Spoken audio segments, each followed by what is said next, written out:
Сүйүүбү же сыйлообу? Бүгүн девушка парик болуп жүрүшөт, биз сүйүшөбүз дейт да, бирок сыйлашпайт. Бүгүн девушка парик ошо девушкасы жүрөт, бир тазалык карабайт.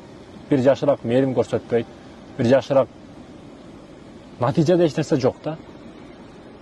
Сүйүүбү сыйлообу деген маселеде сыйлоо негизги маселе. Сүйдүм күйдүм деп өлүп калыш, өлөм деп айтып коюш оңой тилде, бирок сыйлоо бул негизги маселе. Сыйлагандар турмуш туруктуу болот, алыска барат. Бирок сыйлабай сүйүшкөндөр көбү ажырашуу менен бүтүп атат. Курук сүйүү эч нерсеге арзыбайт. Кургак сүйүү.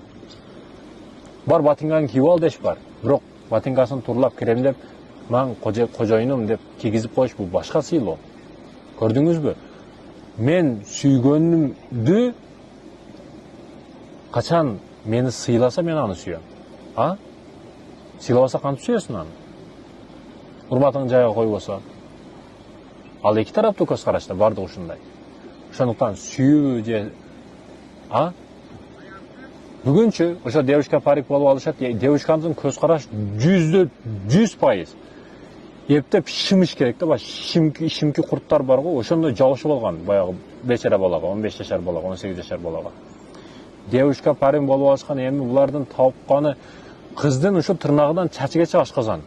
Кымбат кафелерге алып барыш керек. Муну көз карашы ушундай эптеп жешим керек, тоношум керек. Когда мен ушуну жесем, ошондо бул жигит көбүрөөк акча табат, мен буга мотивациямын деп ойлойт да. Көрдүңбү, бул сени сыйлабайт. Кой, бул кымбат кафеден көрө эртең келечегибизге бир бизнес кылайлы, бир машина алайлы, бир үй салайлы жакшыраак деш жок. Эптеп шимиш керек да муну. Жок кылыш керек, тонош керек. Кымбат жеш керек, кымбат чыгарыш керек, кымбат жатыш керек. Ой, баягы түзүлгөн түзүм ушундай болуп калган мунун мээсинде. Мына көрдүңүзбү, сыйлоо башка, сүйүү башка да. Кээде сүйүү нафс, шахваттын үстүнө курулат. Кээ бир үй бүлөлөр бар, сүйлөшпөсө дагы бири-бирин сыйлайт. Аял өзүнүн ордун билет, эркек өзүнүн ордун билет. Булар узакка барат, байкасаңыз. Ошондуктан айтарым, сыйлагыла бири-бириңерди. Нике менен сыйлашып жашагыла. Мына ошол чыныгы сүйүү.